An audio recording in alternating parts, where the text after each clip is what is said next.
What is up YouTube? Crafting Cars here, happy Tuesday. Now today's video is going to be all about the new daily driver that I just picked up to replace my recently totaled out 2006 Honda CR-V Special Edition. Now that was a great car, but I think you guys are really going to like what I picked up next. So here we are. I'd like to introduce you to my 1992 Dodge Stealth.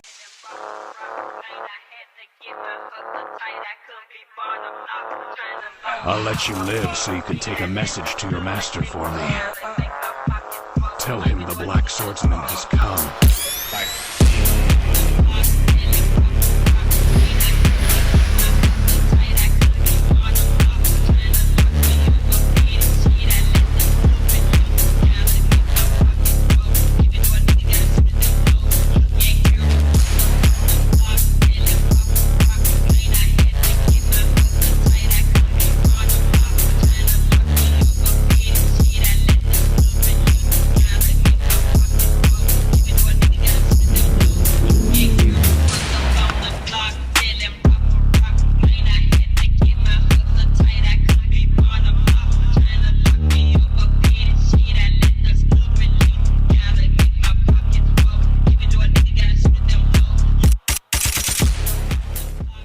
Alright guys, so I hope you enjoyed that quick little cinematic there. We'll do a quick walk around the car and then we'll go for a drive and I'll tell you all about it.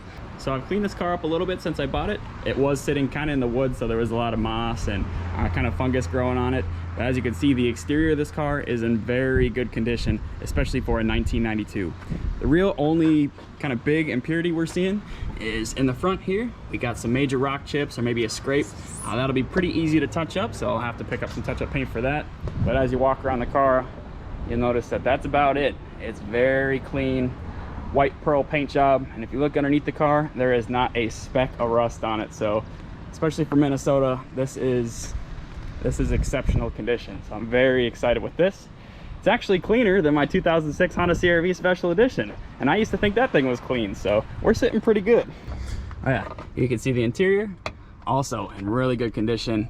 It is hot in here. So this car is a hatchback. I got the rear seats folded down right now for my tripod and my skateboard, but rear seats are still in good condition. Passenger side is real mint. The driver's side, I've got a little tear here on the seat. That shouldn't be too big of a deal. Got a lot of leaves and stuff in the car I got to vacuum out.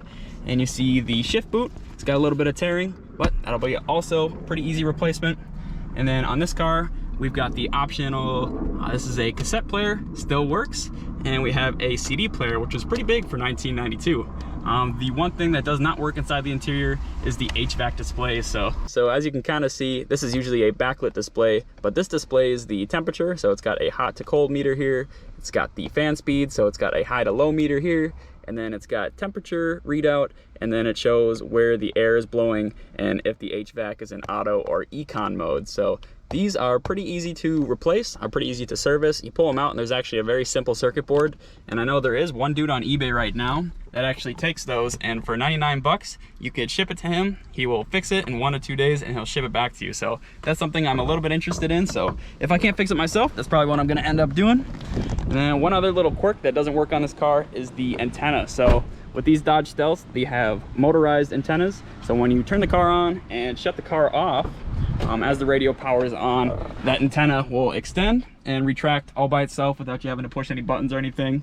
And currently I can hear the motor turning, but the antenna is not going up or down. So there must be like a broken gear or something damaged in there. So that should also be pretty simple replacement. Yeah, let's pop the hood. That's the one spot I really haven't cleaned yet. So this is kind of cool. We have hood struts. So the hood holds itself up. So that's really nice. I've never had a car with hood struts before. So yeah, and it's pretty rare to see those actually still in working condition. So taking a look at the engine bay, you can see this car had been sitting for a while. There's definitely evidence of, you know, kind of tree leaves, pollen, and maybe even a little bit of rodent nesting on top of this battery here. And I even checked down in the intake manifold. You can see a little bit of, yeah, kind of more nesting in there. So there was definitely some creatures crawling around in this thing. But as you can see, the engine bay is still very clean, besides for the dirt and stuff. But there's no rust or corrosion in here, which is really nice. And here we have the Mitsubishi V6 3-liter dual overhead cam. So this is the motor that comes in the Dodge Stealth RT, which is the mid-level, which is what we're working with here. They've got a base model Dodge Stealth that has just a single overhead cam V6, and then they've got the Dodge Stealth RT twin turbo, and that's got the same motor but with 2 turbos hooked up to it, and that's a really cool engine. But yep, this is just the regular kind of standard. This one only makes around, I think, 220 horsepower, 222 horsepower, and I think around the same amount of torque. So it's definitely enough for this car. I think the car only weighs right around 3,000 pounds, so it's fast enough to, you know, give you a little bit of a thrill. And mated to the 5-speed transmission, it is quite fun to drive. And as far as the driving experience, I am thoroughly impressed. Shifter feels nice and smooth, goes into gears just fine. All the interior materials are very high quality, so it's almost like a rubber. I wouldn't even call this a plastic. It's nice, soft, and malleable. That way it ages very nice. You don't have any issues with dash cracking or, you know, creaking and rattling when you hit bumps. So this is very smooth, very quiet, very pleasant to drive. And check this out. Go to start the car up.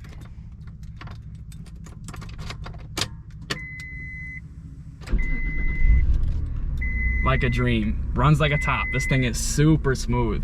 And if you take a look, I don't know if you guys can see that, but on the odometer, this thing only has 93,000 miles. All the dash lights still work, but you'll notice I do not have a check engine light because this thing is running mint. All right, so this is actually test drive part 2. Had to turn back around and throw the GoPro in the freezer for a little bit, let it cool off. Like I said, it's super hot today, so the GoPro, of course, overheated on me. It is what it is, so just gonna have to talk fast and try to get all my points across in one video. So, starting off, we're gonna talk about how I obtained this car. So, after the CR-V was totaled out, I scoured Facebook Marketplace and Craigslist and asked all my buddies, you know, looking for a new daily driver. And I wanted something, you know, low mileage, you know, decently clean, reliable. And as you guys know, the used market right now is ridiculous. Even for people's shit boxes, they still want 10 grand plus. So that really wasn't gonna work out. I was even thinking about maybe opting out for a new car. That 2022 Honda Ridgeline was really calling my name. And that'd be nice, quiet, reliable, and it's a truck, you know, so I keep stuff in the bed, and it can tow 5,000 pounds, so I'd be able to tow my Civic around. So that would have been really cool. But with my current lifestyle, I really cannot afford a car payment. I like to be able to modify my cars on a monthly basis for you guys and for myself. And with a car payment, it would make it pretty much impossible to afford modifications as well as, you know, save money in the background. So kind of opted out of that idea, and I got damn lucky with this 92 Dodge Stealth. So basically what happened was, 1 year ago, my dad was taking a look at this car. An old man was trying to sell it. He had it on the side of the road, and he was back in St. Paul, kind of in an area where not a lot of people drive. It is a pretty nice area, but it's kind of like tucked back in the woods. Fast forward 1 year, and the car is still for sale. The old man still had not sold it, and he put a new sign up on the car that just said "make offer." So I gave the dude a call, and, you know, we scheduled to come check it out. I came, checked out the car, got to know the old man. He could barely walk anymore. I basically took him on a test drive. He got in the car. I had to put a seatbelt on for him and everything. I talked to him for a while, you know, really got to know him, and, you know, really tried to sell myself as a good, respectable young man. So old people usually kind of like that. And man, I walked out the door with this car, 3,500 bucks, which is an absolute steal given the condition of the car, how rare the car is, today's current market. And yeah, I kind of just really like the feel of these old cars. They're built different, I guess you could say. Now this, of course, it is called a Dodge Stealth, but if you look all over the cars, and I guess I can show you guys too, there's Mitsubishi badges all over this thing. So look at the nameplate on the car, and sure enough, it was built in Japan. It's I think October 1991. This car was assembled in Japan. This is considered a DSM car. So back when Mitsubishi and Chrysler Motors, they did a little collaboration, and they came up with these DSM cars, or Diamond Star Motors is what that stands for. A couple other popular DSM cars you see running around would be like the 3000 GT, which is the Mitsubishi variant of this car. You know, first gen DSM cars would be like your, you know, 4-cylinder turbo all-wheel drive Eagle Talon, Mitsubishi Eclipse, Plymouth Laser.